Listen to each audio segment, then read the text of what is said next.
Hola, muy buenas noches con todas, con todos. Estamos ya reunidos aquí en este segundo encuentro entre nos. Esta noche vamos a preguntarnos cosas. Esta noche vamos a hacernos varias preguntas que tienen que ver con nuestros prejuicios como sociedad, con nuestros prejuicios como país. Y para esta conversación, para este encuentro en confianza entre nos, tenemos a tres invitadas. Una de ellas está a la espera de llegar a la salita donde nos vamos a reunir. Ella es Blanca Chancosa, que viene además acompañando la marcha indígena que llegará mañana a Quito. Voy a empezar presentándola a ella precisamente. Blanca Chancosa es una dirigente indígena ecuatoriana de nacionalidad quichua Otavalo, nacida en Cotacachi en 1955.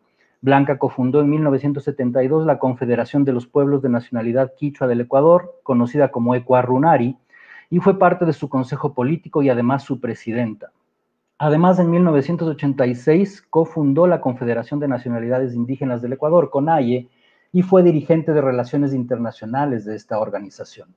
En 1974 conformó la Federación de Indígenas y Campesinos de Imbabura. En 1980 lideró las luchas indígenas por la educación bilingüe y el reconocimiento de la plurinacionalidad. Desde octubre del 2019 coordina el Parlamento de las Mujeres, que es un ala del Parlamento de los Pueblos que surgió luego del octubre del 2019 y que reúne a miembros del movimiento indígena y de los movimientos sociales. Blanquita Chancosa es además educadora y ha dedicado buena parte de su vida a organizar a las comunidades de su región. También nos acompaña esta noche nuestra querida amiga Milagros Aguirre Andrade. Ella es periodista y editora general de Editorial Aviala. Ella trabajó en el diario Hoy, El Comercio y en la Fundación La Vaca, en la Amazonía ecuatoriana, durante 12 años. Ha publicado varios libros con investigaciones y crónicas periodísticas y actualmente es columnista de nuestra revista La Barra Espaciadora. También está con nosotros Patricia Gualinga. Ella es defensora de los derechos humanos y de la tierra, es líder indígena del pueblo quichua de Sarayaku, activista en contra de las violaciones de los derechos humanos y de la naturaleza por parte de empresas transnacionales extractivistas. Ha participado en la elaboración de la propuesta dirigida por los indígenas Causac Sacha o Bosque Vivo, que llama a la protección legal de la Amazonía ecuatoriana. Patricia ha hablado ante las Naciones Unidas, ante la Corte Interamericana de Derechos Humanos y en todo el mundo, y ha sido perseguida y amenazada de muerte por su activismo. Bienvenida, Patricia, bienvenida, Milagros, bienvenida, Blanquita, en el momento en que pueda conectarse. Yo quiero abrir esta charla con una pregunta que me hace mucho ruido desde hoy por la mañana. No sé si ustedes estuvieron al tanto de una rueda de prensa que ofreció uno de los dos candidatos que oficialmente ha pasado a la segunda vuelta, Guillermo Lasso, y voy a hacer este episodio y juntarlo con otro. Hace unos días, el expresidente de Ecuador, Rafael Correa, hizo un comentario diciendo que Yacu Pérez que él es más indígena que Yacu Pérez, el candidato que disputaba el segundo lugar en las elecciones en esta primera vuelta. Ese comentario yo lo quiero asociar en este momento a una imagen que vi en la rueda de prensa de Guillermo Lasso, que fue que a su lado izquierdo estuvo durante toda la rueda de prensa una mujer indígena, Otavalo, en silencio, y se limitó al final de la rueda de prensa a hacer un comentario, digamos, acariciador al candidato Lasso. Y estas dos escenas, estos dos episodios, me hacen detonar la pregunta de si nosotros seguimos siendo una sociedad en la que algún otro está decidiendo quién es más o menos indígena en este país. Y suelto esta pregunta para soltar de algún modo también el propósito de esta charla, y la voy a dirigir primero a Milagros. ¿Es el Ecuador un país racista, Mila? Pensando en estas dos escenas que yo acabo de poner sobre la mesa. Muchas gracias, Diego. Muchas gracias, amigos de la Barra Espaciadora, colegas, Pati. Y un gusto estar esta noche. Yo creo que, o sea, evidentemente somos un país racista y somos un país machista. Y creo que el cambiar eso pasa por reconocerlo. Cuando uno de estos episodios que tú mencionas acerca de que si Yacu es o no indígena, que si porque se cambió el nombre, que si porque es Carlos, etcétera, etcétera, a mí me llena de vergüenza como país plurinacional, intercultural que se supone que somos. Y me llena de vergüenza porque yo he visto cómo los indígenas han tenido que cambiarse de nombre y ponerse nombres mestizos para poder entrar a la escuela, para poder tener cédula de identidad, para ser ecuatorianos, porque de otra manera no tenían acceso. Yo te pongo ejemplos muy concretos que yo viví, ejemplos de estos cuando llegaban a Coca las brigadas de cedulación. Tenían que llamarse los niños María, José, no se podían llamar Sisa, ni Yacu, ni qué sé yo, tanto nombre bonito indígena que hay. Los indígenas han tenido que cambiar de nombre, han tenido que cambiar de lengua, han tenido que, o sea, el peso intercultural del país lo han llevado los indígenas. Y la sociedad envolvente o sociedad mestiza no ha hecho ese esfuerzo intercultural.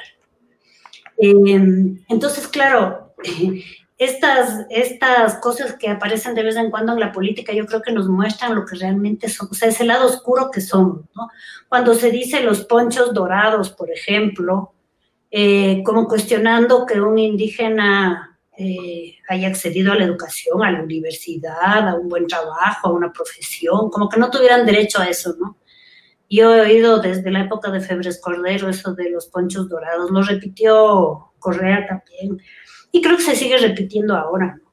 Y hay otra cosa que también es como bien fastidiosa, como decías tú, esa imagen de la mujer en silencio, vestida de otavalo, ¿no? Es que no son, o sea, no ejercemos la interculturalidad, Diego, lo que ejercemos a lo mucho es el folclore, ¿no? Entonces necesitamos ponernos la camisa bordada o yo qué sé qué para decirnos interculturales. Necesitamos, yo me acuerdo en algunos cócteles de una institución pública de Cancillería cuando las chicas otavalos servían los cócteles, ¿no? Es decir, eso es folclore, eso no es interculturalidad. Y como digo, yo he sido testigo, siendo una persona blanca mestiza, pero que he tenido la oportunidad de acompañar a indígenas. Yo he sido testigo de cómo, por ejemplo, en Cocas ocurría mucho que uno iba con un paciente indígena al hospital y atendían a todo el mundo menos a él, hasta que alguien tenga que acercarse a la enfermera y decir, oiga, señorita, le va a atender. Eso lo he vivido, ¿no? Y digamos, escenas de esas te puedo contar miles, pero básicamente creo que para empezar a ser un país intercultural tenemos que reconocer que somos un país racista, y para salir del machismo y digamos, de los temas de violencia de género que nos agobian ahora, solamente basta leer los titulares de los diarios para que a uno se le erice la piel, quiere decir que somos un país machista. O sea, es la expresión máxima del machismo, y todas estas cosas son una expresión del racismo, ¿no? Y no hemos cambiado casi nada. O sea, yo estaba leyendo cuando trabajaba con Blanquita, tema de la edición de su libro, me metí a revisar periódicos de las marchas de los 90, de las marchas del 92, de cuando cayó Maguad, y los argumentos de la prensa, o sea, yo te digo, yo también estuve en la prensa en ese momento y probablemente no me daba cuenta de ciertos titulares súper racistas que teníamos, y probablemente no eran intencionales, eran inconscientes, no sé, pero ya llegan los indios, que la violencia, que quieren ir al país, etcétera, ¿no? Justo te quiero cortar ahí, porque yo pensaba hacer una lectura. Ahora le voy a dar paso a Pati, porque nosotros blancomestizos estamos arrancando esta conversación, y eso también es algo que a veces no nos percatamos, pero quiero hacer una especie de bisagra en este momento para darle paso a Pati, haciendo una lectura de cómo inicia una crónica que Milagros Aguirre escribió en este libro que publicamos hace, digamos, en diciembre del 2018, que se llama Cuarentena, Antes de que llegara la cuarentena por la pandemia, incluso sin habernoslo imaginado siquiera, le pusimos este nombre al libro, que recuerda en varias crónicas estos 40 años desde el retorno a la democracia en el país. Y nos cuestionamos en este libro muchísimo qué es lo que somos como país. Y entre esas cosas, Milagros aborda el tema del movimiento indígena y de la relación que tenemos como país con el movimiento indígena. Inicia la crónica diciendo esto: ya vienen los indígenas, están entrando a Quito, avanzan, ya vienen, son cientos, son miles de indígenas, gritaba eufórico un radiodifusor como si anunciara el fin del mundo, un cataclismo, el inicio de una guerra mundial. Vienen de la sierra, de la Amazonía, quieren avanzar al Palacio de Gobierno, alerta, alerta. Era abril del 2005 y Lucio Gutiérrez gobernaba el país. El coronel del ejército había ganado las elecciones junto al movimiento indígena, pero poco duró la alianza. Gutiérrez decretó el alza de los precios de los combustibles y de las tarifas de luz eléctrica y quiso firmar un acuerdo con el Fondo Monetario Internacional a espaldas del movimiento indígena y de los movimientos sociales que habían sido sus aliados. Patti, este episodio que narra Milagros, a mí me parece que no es el único, es decir, se repite casi como una copia en muchos casos. Yo me acuerdo cuando Gustavo Noboa había sucedido al presidente Maguad en un tiempo de mucha convulsión social también. El movimiento indígena se levantó, se acercó a Quito, la Universidad Politécnica Salesiana le abrió las puertas. Yo recuerdo que estuve ahí con mi colega David Avilés también y muchos otros colegas haciendo cobertura de este proceso, y ocurrían cosas similares, es decir, el tratamiento no solamente de la autoridad de gobierno, sino de la misma gente en Quito, era un tratamiento sumamente racista, sumamente, digamos, deslegitimador de lo que el pueblo indígena quería decir. ¿Cómo tú has visto en este tiempo, Patti, en el que tú apareces como una figura muy representativa del pueblo Sarayaku y como mujer, sobre todo, que a mí me parece muy importante anotarlo, este proceso de cómo los gobiernos mestizos, blanco-mestizos, han tratado al pueblo indígena y en este caso, como bien decía Milagros, a la mujer indígena? Bienvenida, Patti, cuéntanos. Gracias, Diego. Buenas noches, Milagros. Buenas noches a todos. Yo creo que este espacio es importante para poder conversar todas estas realidades que en estos días se ha destapado a mayor profundidad, sobre todo el racismo, con la participación del movimiento indígena con candidato propio para estas elecciones presidenciales. Y realmente yo creo que es importante que se den cuenta y nos demos cuenta que los pueblos indígenas, si hemos hecho movilizaciones, es porque nada se nos ha dado gratuitamente. Siempre ha sido a costa de muchísimo esfuerzo, de muchísima movilización, y porque si pedimos, si mandamos oficios y denunciamos, no pasa nada. Somos invisibles a los ojos de los gobiernos que durante todos estos años han gobernado, y eso hay que tenerlo muy claro. Mucha gente piensa que los indígenas somos violentos y que exigimos a la brava, y no es así. Tenemos que exigir porque hay derechos que no se cumplen. Y eso se ha visto en el transcurso de todos estos años, de todo este tiempo. Al indígena, no es que se han dicho bienvenido pueblos indígenas porque son parte de un Estado, que es el Estado ecuatoriano, y que últimamente es el Estado plurinacional y multicultural, que solo ha quedado en papeles y que no se ha visibilizado. Porque no es que ha faltado de nuestro lado, ha faltado en la comprensión del otro lado. El indígena es molestoso cuando empieza a exigir derechos. El indígena es aceptado cuando está como adorno sentado ahí folclorizado. Y eso ha sido lo que se ha visto en los últimos años. El indígena que pide derechos, que exige, se convierte en el indígena subversivo, en el indígena rebelde, como lo han tachado al pueblo de Sarayaku. Sarayaku, para exigir derechos, hemos soportado toda la calumnia, todo el desprestigio de los gobiernos. Y como lo repiten tantas veces, muchas veces la sociedad piensa que somos así. Hasta ahora hay mucha gente que piensa que los Sarayaku somos gente muy mala, porque esa fama nos han dado los gobiernos, mediante cadenas nacionales, mediante toda la estigmatización que crean hacia los pueblos indígenas cuando se exige derechos. Y eso es muy real. Eso es lo que ha ocurrido. Eso es racismo. También hay un discurso, ustedes han escuchado que dicen, y ahorita está pasando en la prensa, que dicen, es que son manipulados por las ONGs, es que los ONGs le dan pensando, o es que apareció un blanco por ahí que le dio pensando. La forma de pensar que el indígena no puede tener un criterio propio, no puede pensar, no puede proponer, es algo que lo repiten todo el tiempo los gobiernos y la sociedad. O por ahí Patti, andan.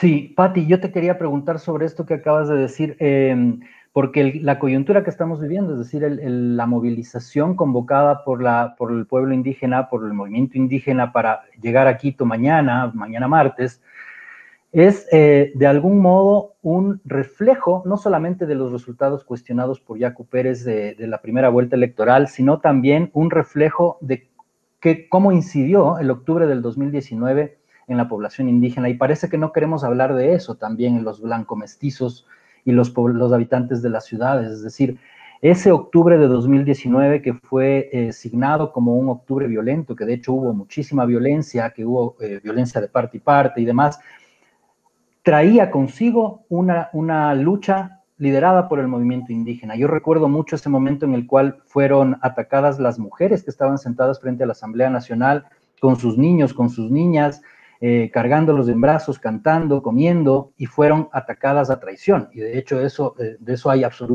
hay pruebas muchísimas. Lo que me pregunto yo es, ¿cómo tú en este momento reconoces la presencia de ese octubre del 2019, si es que existe para ti una reivindicación de ese octubre del 2019 por parte del movimiento indígena? Y por otro lado, ¿cómo crees que esto está siendo utilizado por otras fuerzas políticas que se hacen llamar progresistas, que se hacen llamar de izquierda, utilizando mucho, así como la mujer indígena de hoy por la mañana en la rueda de prensa de Lazo, utilizando mucho al pueblo indígena? ¿Cómo lo ves tú, Patti? ¿Cómo está presente ese octubre del 2019 en este episodio de la movilización de estos días? Yo creo que octubre fue un descontento popular, que encabezaron líderes indígenas, es verdad, pero ahí había un descontento popular que no solo involucraba a los pueblos indígenas, a los que les salieron hablando y a los que nuevamente les culparon fue a los pueblos indígenas, como siempre, porque es más fácil culpar. Y ahí se vio una polarización de extremo a extremo. Yo creo que ahí explotó todo lo que estaba ahí camuflado del tema del racismo. Se vio claramente todos los insultos que recibieron los pueblos indígenas. Y yo fui testigo porque nos atrevemos a opinar y ahí te caen todo el mundo por las redes sociales. Entonces, yo creo que esto es una reivindicación de lo que pasó en octubre, pero de una manera diferente, porque la voluntad del pueblo ecuatoriano se respeta. Si no se hace respetar y vamos a estar aceptando las cosas como son, no tiene sentido hablar de democracia. Aquí tiene que haber transparencia y esto se lo ha repetido muchísimas veces. Y lo que me mencionas de la compañera indígena, de la hermana indígena que haya participado en la rueda de prensa de Lazo, que yo vi las fotos, ese es el indígena que quieren ellos. No es el indígena que exige derechos, sino el indígena que esté ahí sentadito, quietito, tal vez con plumas o tal vez con nuestros atuendos, para decir que ese es el Estado plurinacional, cuando no lo es. Cuando Patti, eso simplemente es una folclorización. Patti, ¿tú crees que el ecuatoriano o la ecuatoriana promedio tiene miedo de que un indígena o una indígena llegue a ser presidente del país? Yo creo que tienen mucho miedo.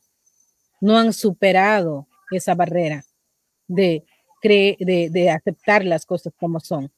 De que este Ecuador no solo es Quito, no solo es Guayaquil, que hay otros sitios, que hay otras cosas que tienen que ver en este Estado plurinacional, que habemos pueblos indígenas con culturas. Y esa es una visión muy sesgada y corta, porque si vieran la amplitud de la riqueza y de la diversidad del Ecuador, más bien estarían muy contentos de ser representados y en un sentido positivo al pueblo ecuatoriano. Hay mucho miedo y tal vez por los... Y también hay como miedo nos ven a los indígenas como que si fuéramos a vengarnos. Y no, cuando nosotros exigimos es derechos que están reconocidos en la ley. Tal vez es un miedo instintivo de haber maltratado a los pueblos indígenas por tantos años y que piensan que tal vez vamos con venganza. Y eso hay que superarlo.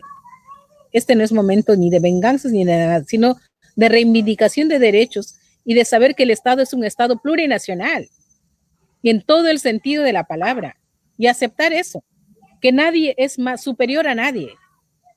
Que los otros se sientan superiores significa que hay un problema. Pues no, somos diversos, somos diferentes en ciertos aspectos, pero juntos podemos construir cosas positivas y eso hay que romperlo y eso hay que decirlo y eso hay que asumirlo y reconocer que el Ecuador todavía no ha superado el racismo, que el Ecuador todavía habla de si es indígena o no es indígena. Por poco van a un laboratorio a ver los genes de los indígenas. Y no es así.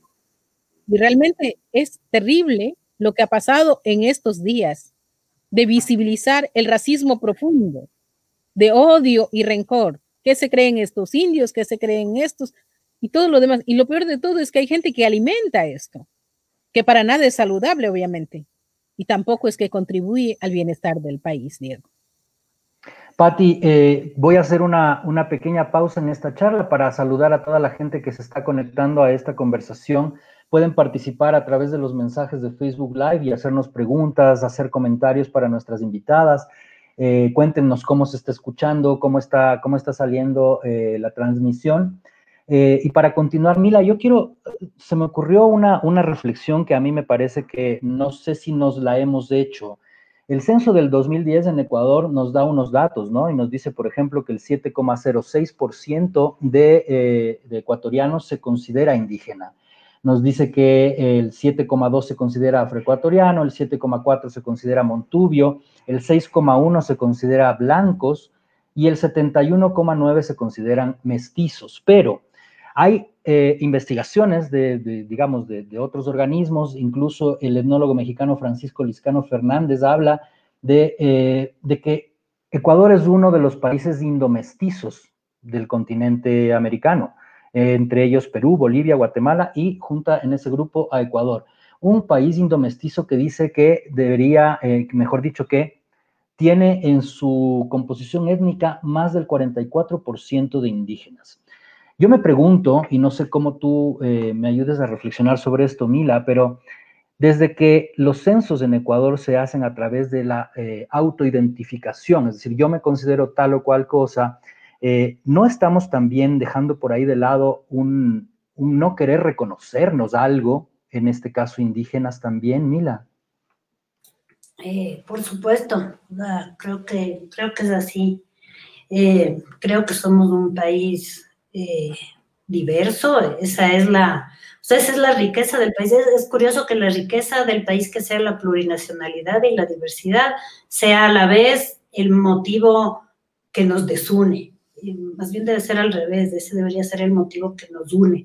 Yo creo que estamos llenitos de prejuicios, no solamente raciales, sino todo tipo de prejuicios, o sea, que van saliendo que afloran como una peste, iba a decir, ¿no? Por ejemplo, tenemos el prejuicio del, ¿cómo es? El banquero ladrón, y tenemos, que es un prejuicio, finalmente, ¿no?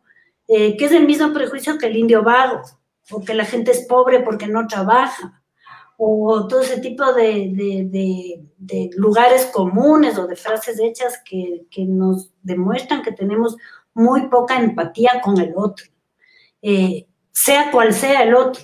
Es decir, creo que que nos falta, y ese es un problema que básicamente tiene una raíz, Diego, como muchos otros problemas del país, tiene una raíz en la educación. Y eso es lo que nos tiene complicados. O sea, el problema de la calidad educativa del país es el que lleva a estas cosas, lleva a los populismos rampantes, a ver a la política casi como una religión, como un asunto de fe y no como un asunto de discusión, ¿no? Creo que nos hace falta empatía y yo creo que hacia eso debe ir el país. A mí desde octubre tengo como muchos sentimientos encontrados y decepciones, porque yo creo que, por ejemplo, en el día de octubre, la prensa, y eso es como tal vez como lo que más me duele a mí, porque yo, o sea, por el oficio, ¿no? Por la profesión, pero sí creo que la prensa no supo separar la paja del trigo, no supo separar la injerencia de ciertos grupos violentos del planteamiento del movimiento indígena. Y mira, desde ahí han pasado cosas como, que te voy a poner dos escenas y no sé, me gustaría también que Patti las comente, ¿no? Cuando finalmente se llega a un supuesto acuerdo en octubre y entregan el documento preparado por el movimiento indígena, el documento preparado por el Parlamento de los Pueblos al mediador de Naciones Unidas y al gobierno nacional, las autoridades reciben, finalmente se sientan, ponen cara de mejores amigos, reciben el documento y lo encarpetan. Nunca les dieron explicación de si se leyó el documento, nadie discutió ese documento como un proyecto político, como un proyecto, o sea, ni para bien ni para mal, simplemente archívese, pero ya nos sentamos ahí y estamos contentos. Yo sentí que lo mismo pasó ahora en esa reunión en el CNE. Es decir, que pasa lo mismo, ¿no? Bueno, quieren sentarse muy bien, es todo muy amable, nos sentamos y no sé qué, pero a la hora del acuerdo, cojo y meto debajo del cajón y cierro con llave, ¿no? Y eso no es serio, o sea, eso no es serio con el país. Yo creo que el país, tanto en octubre cuando se dio el acuerdo, que de alguna manera uno se mostraba optimista, ¿no? O sea, aquí algo va a pasar, aquí el gobierno va a escuchar las demandas, no de los indígenas, sino las demandas de una población descontenta, porque me parece que yo no sé por qué quienes entran al poder, se sientan en las sillas del poder, se vuelven sordos y ciegos y no ven lo que pasa en la sociedad. Mira. Pero tú hablaste de la educación y resulta que es curioso porque quienes más denigran al otro, en este caso al indígena, porque también ocurre con el pueblo afrodescendiente o con el pueblo montubio o con el que tiene menos, es decir, con cualquiera que sea un otro subalterno, entre comillas, es precisamente la gente que más títulos tiene, es precisamente la gente que ha hecho maestrías, es la gente que ha viajado, es la gente que supuestamente tiene una educación mucho mayor que otros. Entonces, me inquieta, ¿no? Esto de si es que mejoramos la educación, ¿vamos a ser como ellos? O lo que hay que mejorar es el modo de educarnos, o quizás volver a educarnos, no sé. A mí me parece que hay algo ahí muy extraño. ¿Cómo estamos entendiendo la educación? Si son ellos mismos, los más educados, entre comillas, quienes no entienden lo que es el otro indígena.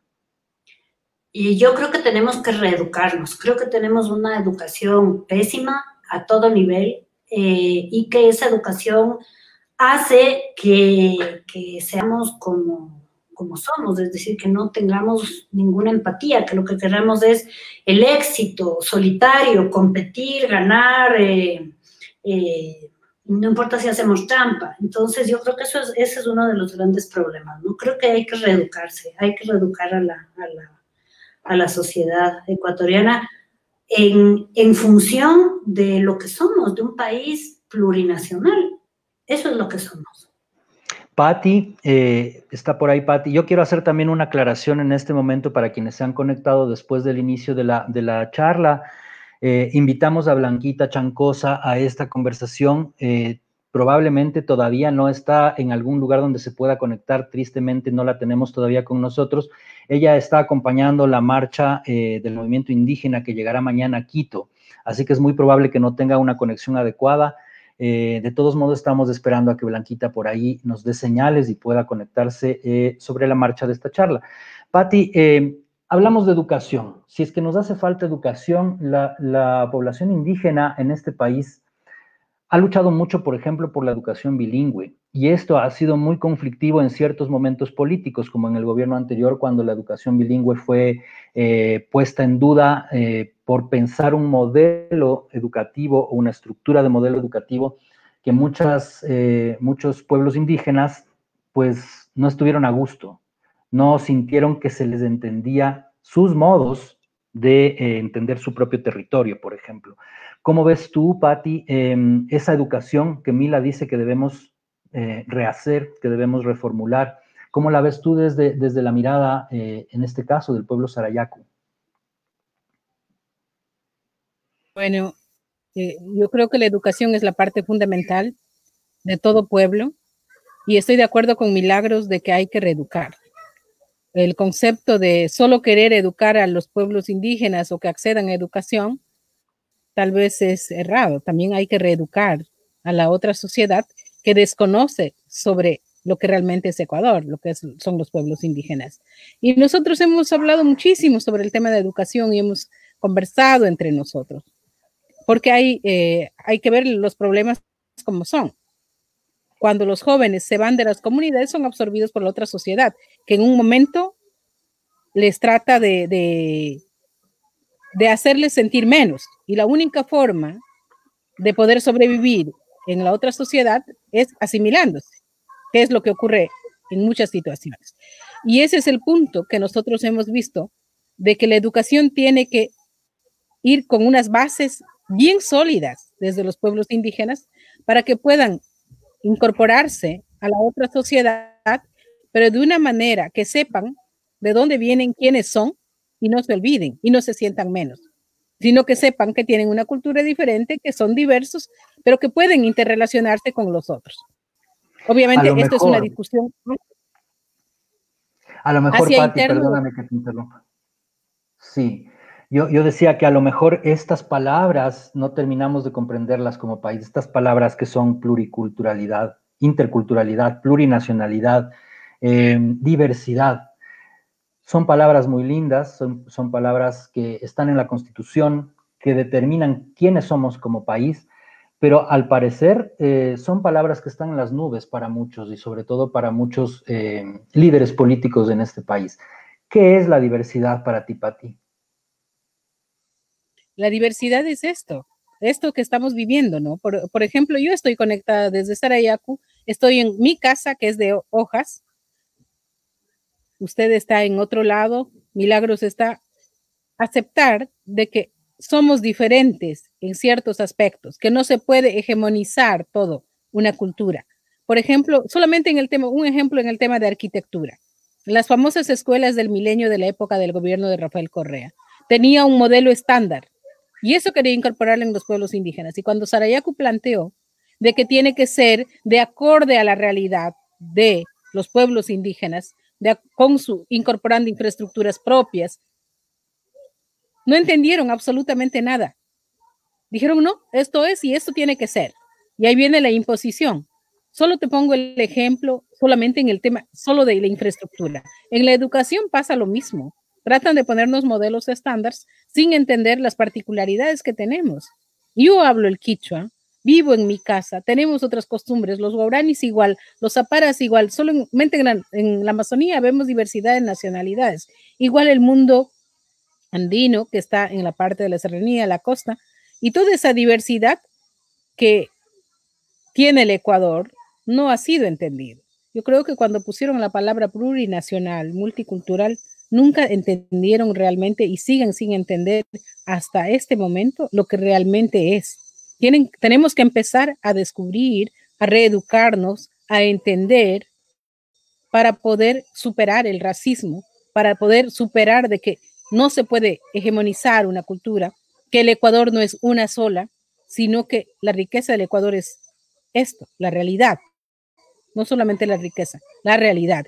Y trabajar con esta realidad, superar nuestras propias barreras, romper nuestros propios paradigmas que tenemos hasta este momento en la ciudad y posiblemente a nosotros como pueblos indígenas también, porque podríamos estar diciendo, nos han maltratado tanto y estamos aquí todo el tiempo y llenarnos de estereotipos. Superar eso también, pero no se puede superar si estamos polarizados como estamos ahorita. Unos en un lado insultando y los otros defendiéndonos o juzgando desde distintos puntos de vista. Yo creo que hay que romper todo eso. Pati, una de las causas, no de ahora, sino de siempre, del movimiento indígena, y por obvias razones, porque el movimiento indígena está compuesto de poblaciones que viven en el sector rural del país y están vinculadas directamente con el trabajo agrícola, con el trabajo que nos guste o no, es el que alimenta a las ciudades. Siempre el movimiento indígena lo que ha defendido, entre otras cosas, una de sus mayores banderas, es precisamente la protección de los recursos naturales, es los mayores conservacionistas, los mayores ecologistas siempre han sido los indígenas, pero ocurre algo en estos últimos años en zonas como la Amazonía. El extractivismo está avanzando fuertemente y hay un evidente poderío de corporaciones que están avanzando más allá de lo que pudiera decir la ley. Me refiero a que incluso hay demandas y hay juicios que se han impuesto por parte de pueblos indígenas por contaminación de aguas, de ríos, de suelos, por monocultivos y demás actividades que están destruyendo los ecosistemas. Sin embargo, esas sentencias no se han cumplido, han quedado en el papel. En la misma provincia de Esmeraldas tenemos dos poblaciones, Guadualito y La Chiquita, que son poblaciones indígenas y afro, y que tienen una sentencia a su favor, y no ha sido cumplida ya luego de 3 años de que esa sentencia se dictó. Entonces, yo me pregunto, ¿es acaso que estamos además pisoteando la misma Constitución y la misma ley para no conceder los derechos a la población indígena? Es decir, cuando se trata del pueblo indígena y gana sentencias del pueblo indígena, nos estamos pasando las sentencias como si no nos importara absolutamente nada como Estado. Realmente, Diego, es una pena de que el mismo Estado y los mismos gobiernos sean los que incumplan la Constitución, los que violenten los derechos. Y eso ha ocurrido todo el tiempo. En el tema de extractivismo, eso es todo el tiempo. Pero es más, cuando otorgan concesiones, cuando explotan, ya no son gobierno en ese territorio, porque los gobiernos son las empresas. Y eso se ha visto todo el tiempo. Hemos denunciado, y en el caso de nosotros, ganamos un juicio internacional que está sin cumplir totalmente. Hay un punto tan importante como es la consulta libre, previa e informada, que tiene que ver con el consentimiento de los pueblos indígenas. Esa parte no les interesa y se hacen los locos. Lo peor de todo es que es absolutamente ridículo que traten de mentirnos, de decirnos cosas que no son, o de que traten de amañar la ley. Por ejemplo, en el tema de la consulta, piensan que es mera socialización cuando la sentencia del caso Sareacu dice lo contrario, cuando el derecho internacional dice lo contrario, cuando la Constitución es muy clara, tratan de poner un montón de trampas para no cumplir con la ley. Y eso es vergonzoso. Debería darles vergüenza de actuar de esa manera. Porque nosotros hemos cumplido y hemos luchado en el marco legal. Sin ser expertos, hemos tenido que aprender para defender nuestros derechos.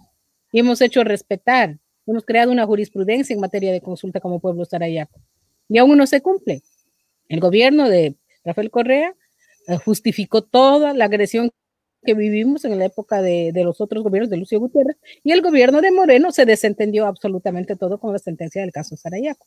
Y eso que está vigente, estamos dando seguimiento, hay otras cosas que estamos haciendo, y no puede ser así. Hay leyes y leyes y leyes que se debería cumplir, pero son incumplidas sistemáticamente por los gobiernos de turno. Y eso no puede ser. No puede haber no puede existir esa realidad en el país. Y eso con un pueblo que es conocido como Sarayaco, con otros pueblos, ¿qué será? Donde no llega el Estado, donde no se respetan los derechos. Y posiblemente por eso los pueblos indígenas siempre estamos luchando, porque cada peldaño que hemos sacado, que hemos subido o que hemos exigido, nos ha costado muchísimo esfuerzo. Y eso es lo que tienen que entender. Ahorita le ha tocado al movimiento indígena mismo, al candidato indígena, transparentar una situación que no es democrática en el país. Si hubo fraude en el país, si no respetaron la voluntad popular, quiere decir que no estamos viviendo en democracia y que se tiene que transparentar eso. Así de sencillo y con palabras. Hay que saquen leyes y artículos y no sé qué. Es otra cosa. Aquí la palabra grande es transparentar y que se sepa la verdad por una verdadera democracia. ¿Quién está luchando en las calles para que eso ocurra? El pueblo indígena, exigiendo derechos. Y eso hay que reconocerlo como tal. Nada ha sido gratis, como lo dije al inicio. Todo ha sido difícil. Y aún sigue siendo más difícil, porque en nuestro territorio hay petróleo y oro que es ambicionado no solamente por el gobierno de Ecuador, sino por las grandes empresas extractivas. Y aún sabiendo que... Dígame, Diego.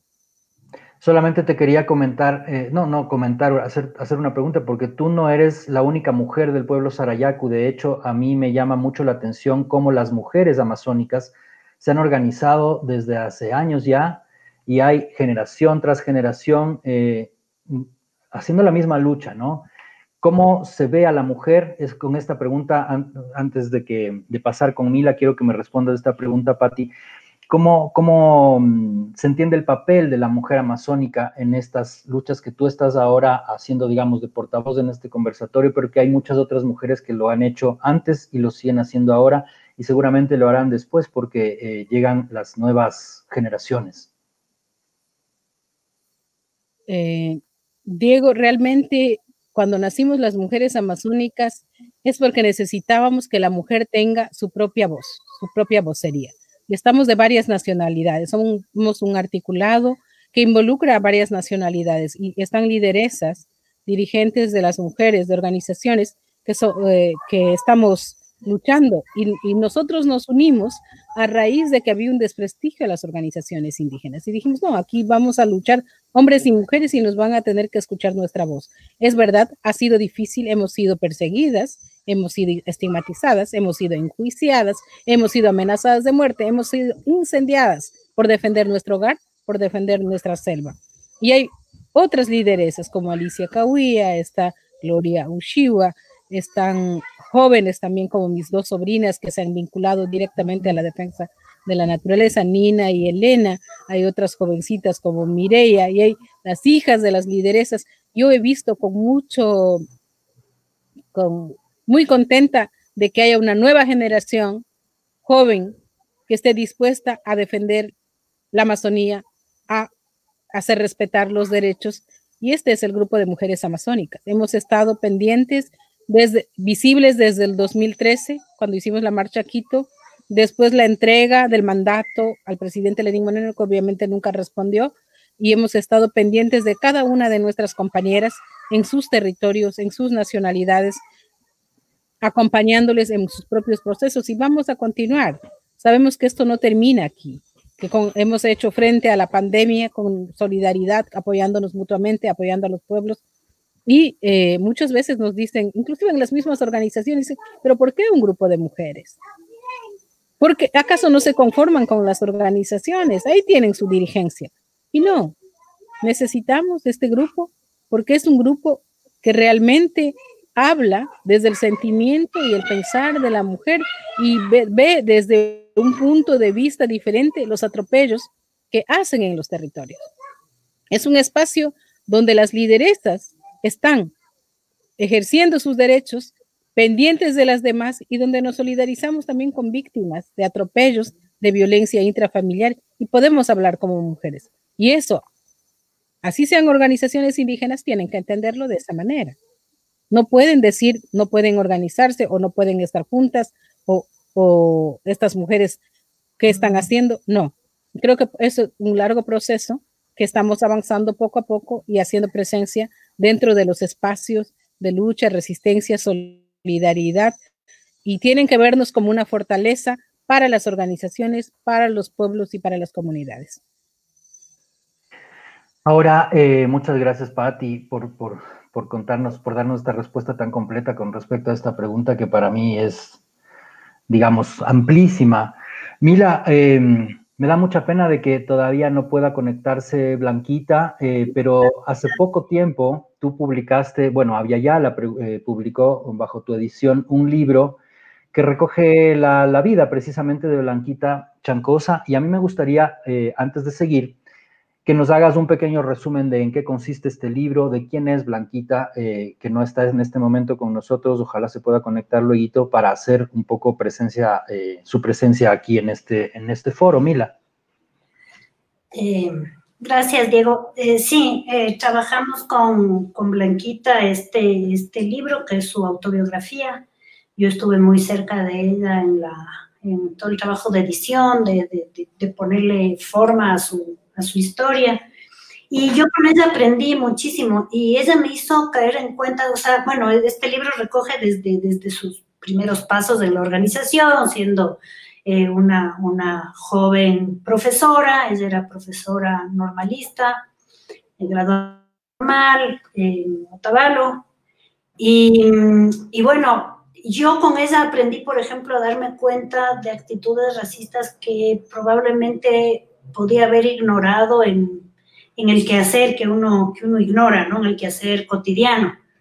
Por ejemplo, ella cuenta en su historia que ya era profesora normalista, entró a trabajar en un colegio religioso, y en su primer o segundo día de trabajo, a la hora del almuerzo, ella se iba a sentar con sus colegas profesoras, ella ya era profesora. Sin embargo, una de las religiosas le dijo que no era ese su lugar de comer, que tenía que comer en donde comía el servicio.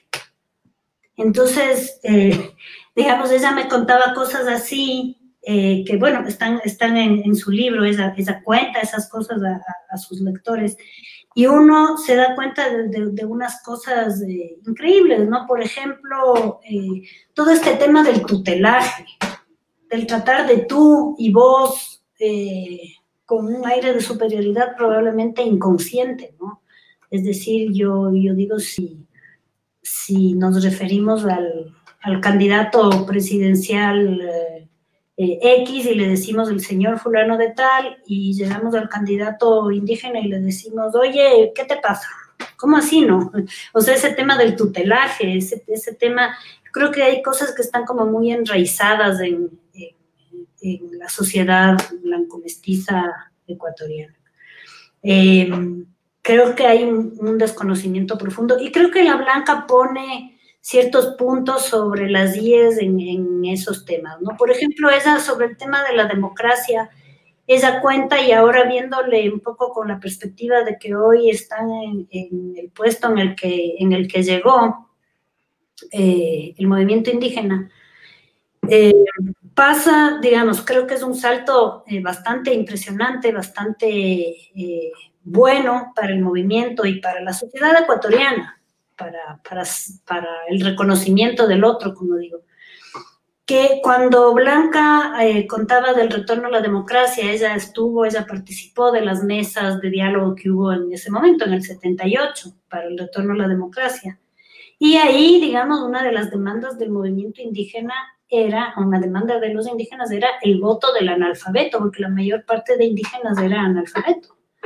Y eso se da hace relativamente poco tiempo en el país, ¿no? Luego ella cuenta cómo el voto lo ejercían, digamos, los patrones, no sé, ya una vez que los analfabetos lograron el voto, los patrones de las haciendas les decían, votarás por tal o votarás por cual, porque a mí me va a ir mejor con tal o cual. Entonces, no... y un poco va viviéndose de esa manera esta irrupción o esta entrada a la democracia formal que tenemos. Los indígenas tienen otras formas de democracia, cosa que también aprendí con Blanca, digamos, decisiones que se toman en asambleas por consenso y no por mayoría. Nuestra democracia es la del mayoría gana. En fin, yo creo que es un libro que tienen que leerlo si quieren entender el movimiento indígena. Yo recomiendo que lean la vida de Blanca Chancoso a quienes quieran comprender los orígenes del movimiento indígena, la formación del movimiento indígena y ciertos planteamientos que yo creo que son vitales para comprender lo que está pasando, ¿no? Creo que... Dime. Mila, acabas de nombrar algo que yo pensaba preguntarles sobre esto porque había conversado contigo cuando preparábamos tu crónica, cuando estábamos armando el libro, justamente en estos modos de comprender la democracia, que no son los modos que digamos, que el mundo occidental tiene para comprender la democracia. Y parece que también a lo mejor tengamos que buscar en nuestra cabeza, muy, muy influenciada por el pensamiento occidental y por esa democracia occidental, cómo entender los modos de ejercer la democracia que tienen los pueblos indígenas, en este caso en Ecuador. ¿Puedes ahondar un poquito más en esos detalles que tú has visto en tus reporterías, en tus investigaciones sobre cómo se entiende la democracia en esta parte de nuestro país, en esta inmensa parte de nuestro país? Bueno, lo fundamental me parece a mí el tema del consenso más que la mayoría, ¿no? Es decir, el consenso implica ceder posiciones, implica discutir mucho. Yo recuerdo en asambleas en las que pude estar en comunidades, en asambleas que pude estar en las comunidades quichuas del Napo. Las asambleas eran largas, porque la gente discute por una cosa, puede discutir 4 o 5 horas hasta que todo el mundo esté de acuerdo, incluso sacrificando sus propias posiciones. A mí me hace gracia y me da iras también, cómo todo el tiempo estamos diciendo que el movimiento indígena está dividido, que no sé qué, que las bases no apoyan no sé cuánto, que los líderes apoyan otra cosa. O sea, los líderes de la sociedad occidental también apoyan cosas en las que no estamos de acuerdo, las bases o la población en general. O sea, nuestros líderes no son pues dioses ni... Es más, creo que la mayoría de nosotros estamos en desacuerdo con lo que opinan nuestros líderes. Y eso también pasa en el movimiento indígena, ¿no? Entonces, esa cosa del consenso me parece a mí súper importante y me parece que es algo que debemos aprender, ¿no? Que no es la mayoría gana. O sea, el consenso exige diálogo, exige confrontación, exige disenso. Estamos en el país no nos gusta disentir, es como que necesitamos que haya una verdad absoluta y todos estar de acuerdo e imponer nuestra verdad. No, hay que disentir y respetar los disensos y sobre los disensos trabajar. Yo creo que más allá de quién gana, más allá de los gobernantes, incluso a pesar de ellos, sí creo que hay que empezar unas campañas de reconciliación nacional en el sentido de eso que te digo, ¿no? De respetar el disenso, de buscar consensos, acuerdos mínimos frente a cosas. La minga a mí me parece una forma fantástica de democracia, ¿no? Que es la construcción colectiva de algo. Y es una cosa que se aplica todo el tiempo y que si no vas a la minga eres multado porque tienes que cumplir, o sea, tienes unas obligaciones que cumplir. La democracia te exige participar y te exige unas obligaciones. De eso trata la minga, ¿no? Vamos a preguntarle, Mila, a la Pati después de un ratito también sobre esto de la minga. Se está acercando la hora de charla. Hemos planificado esto para que dure 1 hora, pero podríamos extendernos un poquito más. También tenemos preguntas de quienes nos están siguiendo a través de Facebook Live. Yo quiero mandar un saludo a Diana Cabrera, que nos saluda a su vez desde Boston y nos está haciendo una pregunta. Dice ella, ¿cuál ha sido el rol del gobierno o debe ser el rol del gobierno para erradicar el racismo de las instituciones públicas y de la política de Estado? Porque si bien es cierto que somos educados en el racismo, sexismo y homofobia, las leyes que nos gobiernan deben ayudar a erradicar el racismo y no a fomentarlo. ¿Es Ecuador un estado racista? Se hace la pregunta que nos hacemos en esta conversación precisamente. Dejando a un lado al ciudadano común. Saludos desde Boston, dice Diana. Muchos saludos para ti, Diana. Es un gusto que nos estén escuchando desde fuera también. Esto también habla de la diversidad de la que nos hablaba Patti, ¿no? Esta interconexión en la era digital no es una cosa, digamos, no es poca cosa.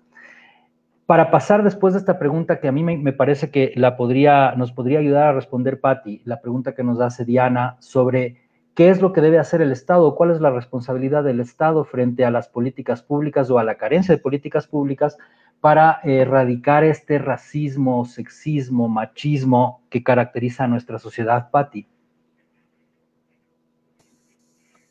Yo creo que ahí entra, primero, los candidatos deberían tener un plan de gobierno plurinacional.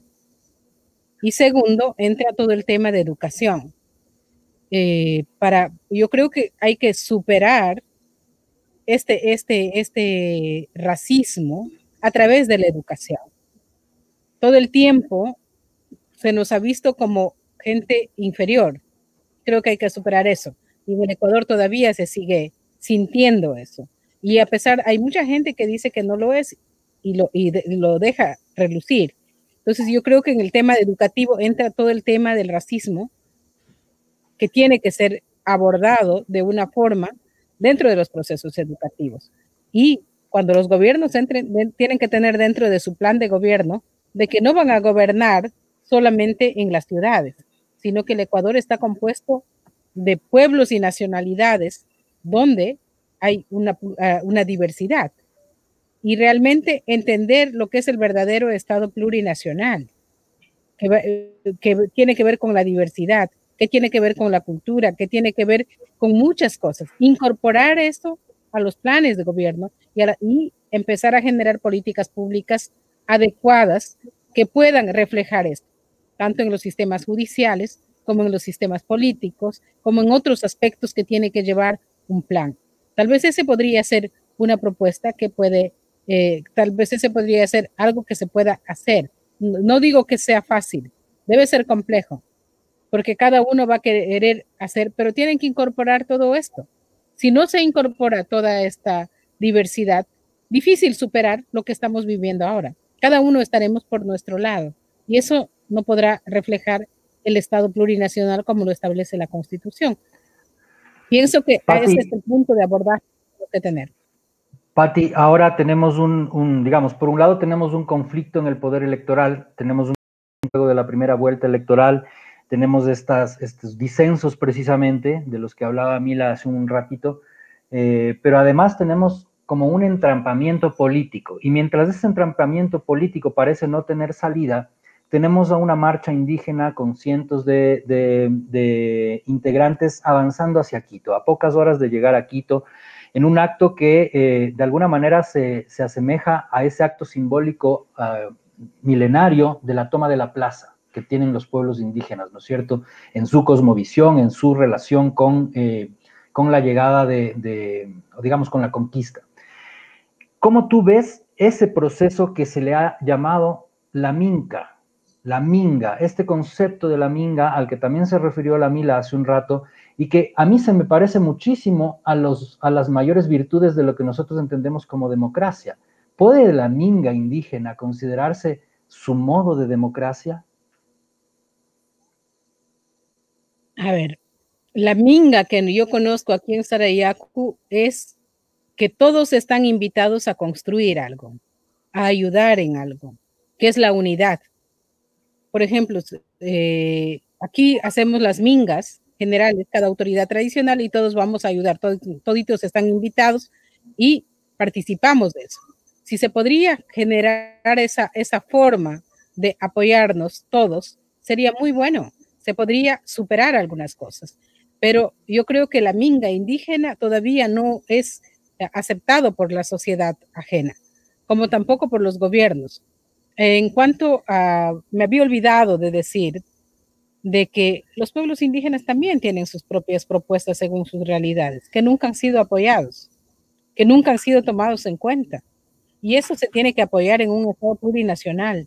Siempre digo, si ustedes quieren ver realmente a un pueblo indígena que pueda ser un ejemplo, tienen que apoyar sus propuestas, porque si no apoyan las propuestas, dentro de los censos siempre nos pondrán como en el último eslabón de la pobreza, como siempre nos ponen, con todos, diciendo, estos son los pobres, están llenos de bichos, son sucios y todo lo demás, que es un estereotipo del indígena, que es cómo piensan de nosotros. Entonces, eso se tiene que superar y los gobiernos en un Estado plurinacional tienen que ver de que tienen que apoyar las propuestas propias de los pueblos indígenas dentro de sus espacios territoriales. Y la minga viene dentro de ese proceso. Si se quiere tomar como ejemplo la minga como una verdadera democracia, significa que es un verdadero apoyo, pero en reciprocidad, en unidad, no dispersos, ni en competencia, ni aisladamente, ni yendo cada uno por su lado. Una minga significa eso, empujar todo para tener un resultado concreto, empezar a construir de manera conjunta. Y eso se tiene que hacer en el país, no empezar a aislar todo. Y eso no se ha visto hasta ahora. No hay ningún gobierno que lo ha hecho. Esperamos que los próximos lo incorporen. Pati, a lo mejor no lo han hecho porque no saben cómo manejar las discrepancias y los disensos precisamente. ¿Cómo el pueblo, cómo los pueblos indígenas manejan sus disensos y sus contradicciones para poder empujar hacia un mismo destino sus propuestas? Nosotros no es que nos callamos, nosotros hablamos, discutimos, discrepamos, damos nuestros puntos de vista. Al final llegamos a un acuerdo que tiene que ser cumplido, a un acuerdo de que llegamos al consenso, si se podría hablar.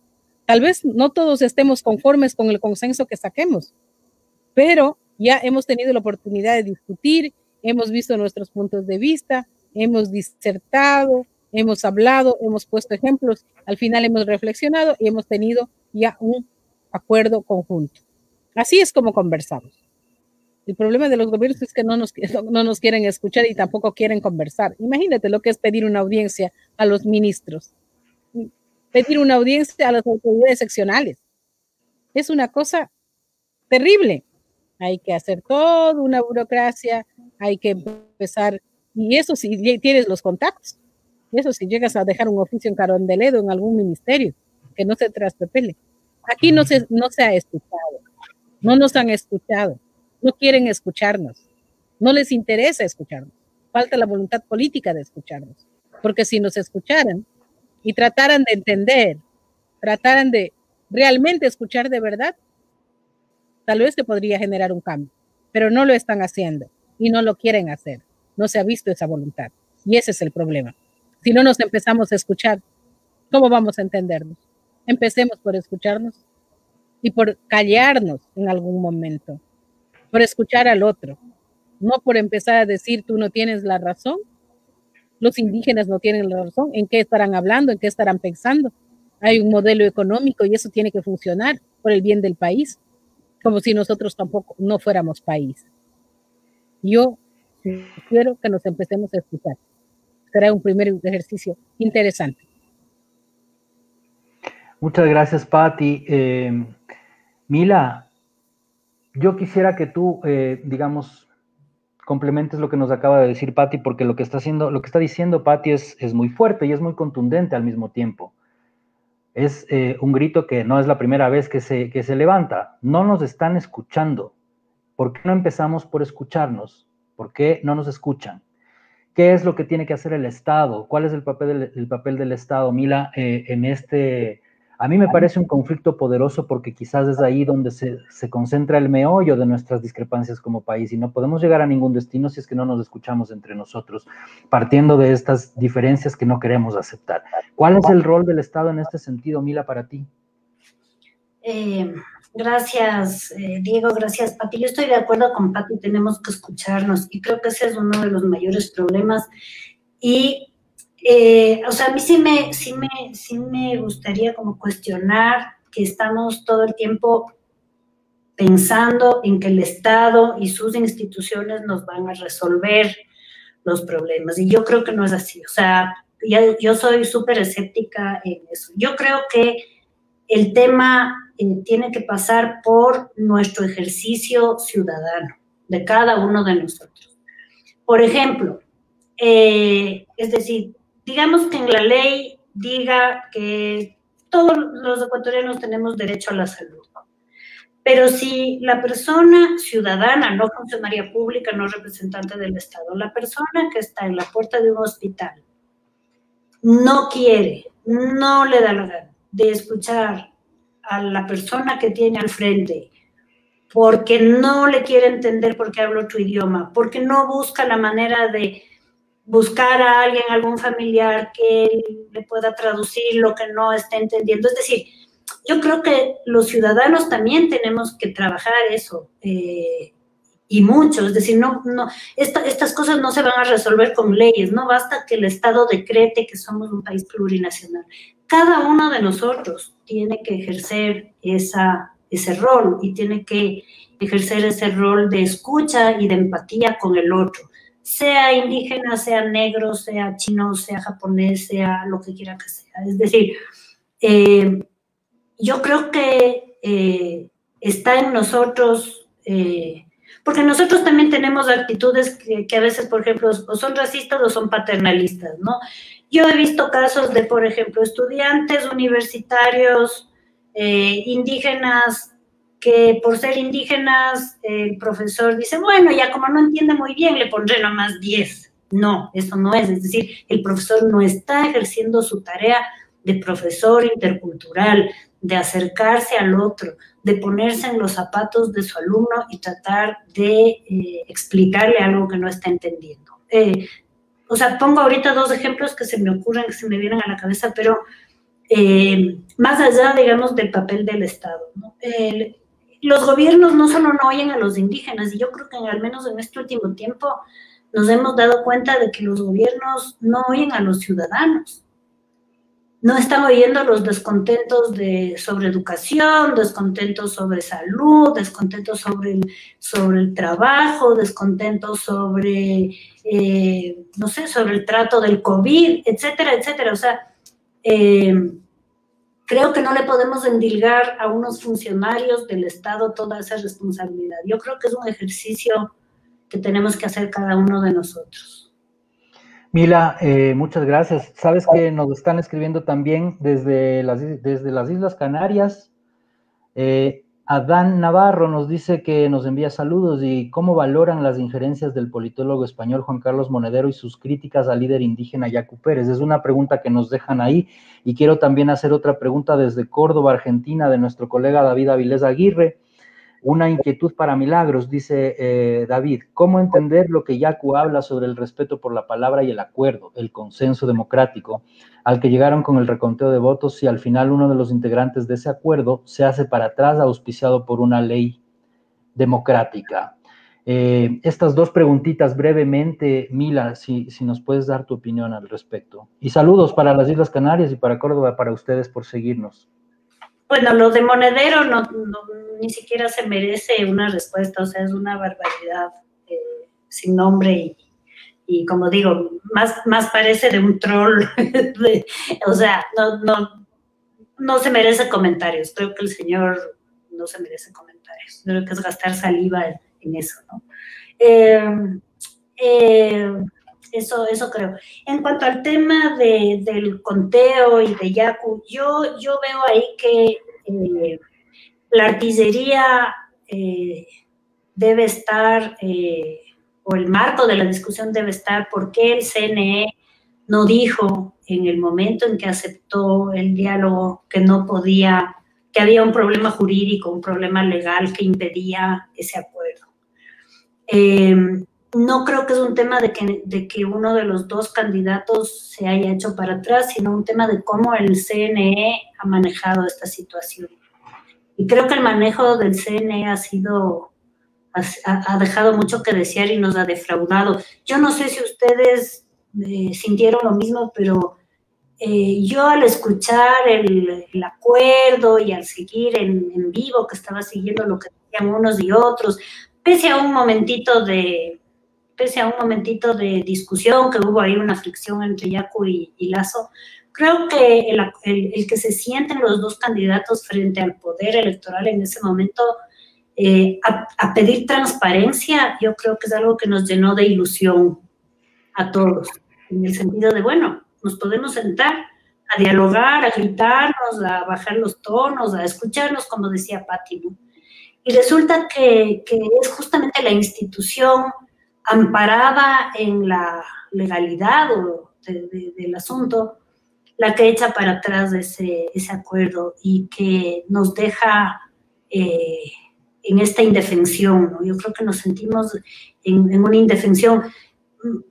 Haya ganado quien haya ganado, es decir, más allá de eso es de esa indefensión. O sea, ¿cómo así nos sientan a decir que hay un acuerdo y nos llenamos de esperanza en, no que gane uno u otro, sino en que se transparente la situación, en que nos podamos sentar a hablar entre ciudadanos ecuatorianos con las instituciones del Estado, y que resulta que no se puede por una legalidad? O sea, ¿cómo así una legalidad sobrepasa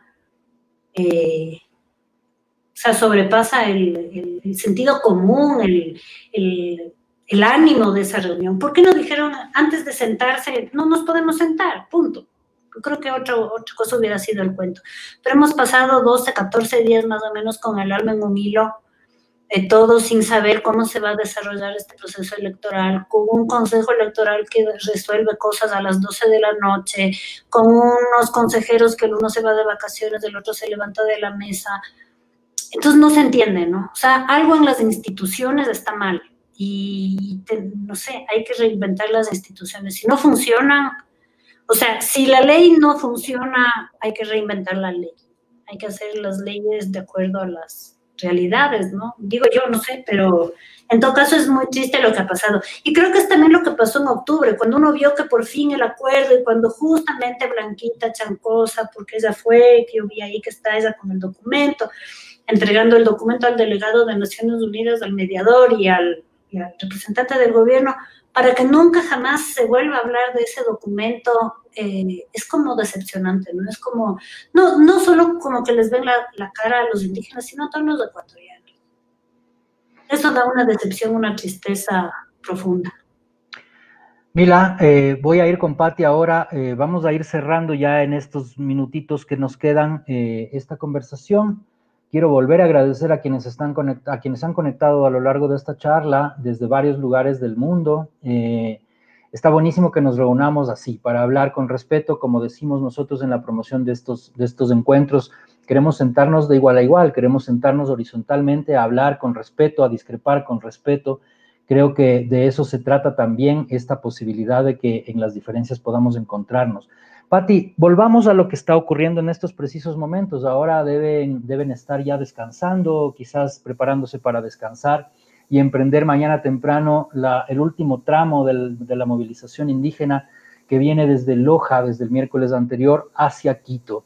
Me gustaría saber qué es lo que tú en este momento, como parte de esa movilización, aunque no estés en este momento caminando, le dices al país y sobre todo a la clase política de este país, que parece ver de reojo nada más este importante suceso, porque es importante como lo han sido los otros sucesos de movilizaciones indígenas, porque marcan un tiempo, marcan una alarma de recuerdo permanente a la sociedad ecuatoriana de que el movimiento indígena está ahí, está presente y está demandando sus derechos. ¿Qué le dices en este momento a la clase política que nos ha tocado en suerte, Patti? Que es el momento de que respondan al país. Yo sé que los pueblos indígenas están dando la cara, estamos dando la cara, pero es el momento que ellos demuestren al país que existe una verdadera democracia y que sus votos sean respetados. El pueblo indígena no está movilizado solamente por sus derechos, está movilizado por los derechos de los ecuatorianos que quieren que realmente el Ecuador tenga un cambio y un cambio donde se respete la democracia, donde se respeten sus derechos. Yo creo que es el momento de respetar, es el momento de hacer ver la transparencia, es el momento de actuar, no es el momento solamente de estarnos callados, es el momento de hablar, de expresarnos, de decir lo que no está bien, porque no podemos permitir que las cosas empiecen a funcionar de esta manera. Hay la incertidumbre de que no se ha respetado la votación popular. Hay la incertidumbre de que siempre nos han estado mintiendo, de que somos manipulados totalmente. Y eso no puede continuar. El pueblo ecuatoriano, los pueblos indígenas, tienen que ir con la seguridad de que aquí en el país se respeta la decisión popular y de aquí en el país no puede haber cosas ocultas o no puede haber amañamientos, no puede haber cosas que realmente empañan la elección popular. Es el momento, yo creo, que de actuar y no hay que ver a los pueblos indígenas como enemigos, como gente que está solamente molestando. Hay que ver a los pueblos indígenas como personas, como pueblos que exigen derechos, no solamente de los pueblos indígenas. Ahorita están exigiendo el respeto a la voluntad y la soberanía del país. Y eso es lo que le quiero decir al pueblo ecuatoriano y a los gobiernos, que respeten, que actúen, porque para eso fueron puestos, no para decidir por nosotros o por el pueblo ecuatoriano, ya que los soberanos somos el pueblo de Ecuador. Patti, muchas gracias. Milagros, ¿qué es lo que tú le dirías en este momento a esta clase política que, como digo, nos ha tocado en suerte? Nosotros mismos ponemos a esta clase política en el poder y también debemos hacernos cargo de eso, ¿no? Es una sucesión de episodios políticos que uno tras otro han ejercido varios mecanismos de discriminación, no solamente hacia el pueblo indígena, sino también hacia el pueblo afrodescendiente. Haremos un conversatorio próximamente también para hablar de este tipo de acciones por parte del Estado con el pueblo afroecuatoriano. Pero en esta ocasión, y a propósito de la movilización indígena que llegará mañana a Quito, Mila, ¿qué nos puedes decir tú, o mejor dicho, qué puedes decir tú como un mensaje, como un corolario de esta charla y de lo que significa este episodio en la historia de este país? A ver, yo creo que lo que se puede pedir a los gobernantes es que escuchen, ¿no? Y también se les debe pedir que escuchen sin llamar a la violencia, digamos, sin tantos controles, ¿no? O sea, que se vive esto más bien como lo que debería ser, como una fiesta de la democracia. Así debería ser. La ciudadanía no debe tener miedo a la marcha, ni mucho menos. Yo creo que es una marcha festiva, así lo ha dicho también Yaco, le escuché ahora. Creo que digamos, es verdad algo que dice Patricia y con lo que coincide Blanca cuando hemos conversado de esto, es que la verdad que tenemos bastantes cosas que agradecerle al movimiento indígena en tanto que sus manifestaciones han sido por temas que nos competen a todos y que finalmente ellos han puesto hasta los muertos, ¿no? Es decir, por el alza de precios o por el combustible es decir, no han peleado por causas suyas solamente. Es decir, sí han peleado por causas como la tierra o la educación intercultural bilingüe, etcétera, pero a la final son luchas y reclamos que tienen que ver con el ejercicio de la democracia, justamente, ¿no? Y con el... Entonces, bueno, lo que puedo decir también, yo sé que para los gobiernos es difícil la palabra empatía, pero para los ciudadanos sí. Y creo que debemos de trabajar muchísimo el tema de la empatía, de caminar en los zapatos de otros, de ponerse frente a las otras realidades, ¿no? Por ejemplo, a mí, digamos, entre las cosas racistas y todo que se ha escuchado ahora es ese tema de los indígenas viven de las ONGs. Si yo trabajo en una ONG, seguramente tengo prestigio, pero si el indígena trabaja en un proyecto de una ONG, entonces está siendo mantenido yo qué sé, por Holanda o por Francia o de donde venga la ONG. Eso no es así, o sea, tenemos que dejarnos de esos estereotipos, de esos prejuicios, de esas etiquetas. Yo creo que eso nos hace muchísimo daño. Y como digo, creo que hay una gran parte de todo esto que tiene que ver con nuestra responsabilidad como ciudadanos, como periodistas. Los periodistas también tenemos que escuchar más, ¿no? Digamos, de eso se trata, de escuchar y poder ser ese puente de diálogo entre distintos actores, ¿no? Y creo que esa también es una tarea. Pero mientras eso, digamos, mientras no cambie una estructura, porque además, claro, a todo esto se suma el tema de la brecha existente, ¿no? Que la brecha es cada vez mayor económicamente, de educación, es decir, hay unas brechas tan grandes que vuelven a este país un poco irreconciliable. Yo creo que hay que emprender una tarea de reconciliación nacional, y no sé si esta reconciliación pasa por la política, pero sí estoy segura de que pasa por la ciudadanía, y creo que esa es como una manera, ¿no? Así veo yo ahora esos temas. Mila, muchas gracias. Pati, muchas gracias. Bueno, quiero hacer una lectura. Tengo un pequeño mensaje, perdón, de Blanca. Mila, claro. Dice, perdón, vine como avanzada de la marcha de Otavalo, recién llegamos. Entonces, ay, qué pena. Bueno, se ha justificado entonces, Blanquita, con ese mensaje. Es una pena que no haya podido estar con nosotros hoy, pero seguramente próximamente haremos un encuentro nuevo y estaremos con Blanquita Chancosa. Le mandamos un saludo fuerte de parte de la Barra Espaciadora. Mila, Pati, les agradezco mucho de parte de todo el equipo de la Barra, y quiero hacer, antes de despedirnos, la lectura de un mensaje que nos envía Maricruz González al Facebook, que nos dice: mi sombrero a muchas mujeres indígenas y no indígenas luchadoras como Blanca Chancosa, Milagros Aguirre, Patricia Gualinga y muchas otras mujeres sarayaco ejemplares para ayudar al país a hablar al mismo nivel, sin racismos ni paternalismos.